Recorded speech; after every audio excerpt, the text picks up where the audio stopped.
Allagadda MLA Gangula బిజేంద్రపై Bhuma Akhilapriya మండిపడ్డారు. తనపై పత్రికలో వచ్చిన ప్రకటనను ఖండించిన ఆమె ఫ్యాక్షన్ గడ్డపై అవినీతిని ప్రేరేపించేలా ఉంటాయని అన్నారు.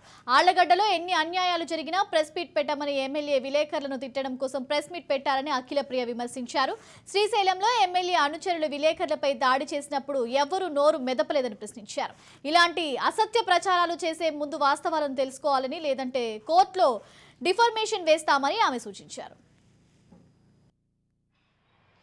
ఎన్ని అన్యాయాలు జరిగినా, ఎన్ని ఇబ్బందులు ప్రజలు పడినా కూడా ఎప్పుడు ప్రెస్ మీట్ పెట్టని ఎమ్మెల్యే గారు చాలా ఘాటుగా స్పందించినారు.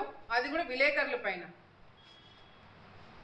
మీ తోలు తీస్తాము, కాళ్ళు ఇరుగ్గొడతాము, చేతులు ఇరుగ్గొడతాము, నీ సంగతి ఏందో చూస్తాము, ఇదే భాష మాట్లాడేది విలేకరుల పైన. ఒక ఆర్టికల్ రాసినందుకే నీకు ఇంత కోపం వస్తే సాక్షి వాళ్ళు అదే పనిగా మా మీద మహిళలు అనేది కూడా చూడకుండా ఎంత ఘోరమైన ఆర్టికల్స్ ఈ 4.5 సంవత్సరాల్లో రాసింటారు. మేము కూడా సాక్షి వాళ్ళని తిట్టిండొచ్చు, మీరు తిట్టిన దానికన్నా డబల్గా తిట్టిండొచ్చు.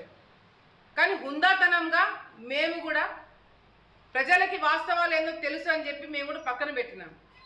కానీ మీరు అధికారం ఉంది అని చెప్పి అహంతో రిపోర్టర్ని వాడు వీడు అని చెప్పి నువ్వు మాట్లాడి ప్రెస్ మీట్ 10 నిమిషాలు ప్రెస్ మీట్లో, ఇది కేవలం ఆంధ్రజ్యోతి రిపోర్టర్ గురించి కాదు, పత్రికా విలేకరులకి ఈ ప్రభుత్వంలో ఉన్న ఎమ్మెల్యేలు ఇచ్చే మర్యాద ఏ విధంగా ఉందనేది కూడా ప్రజలకి తెలియజేయడానికి.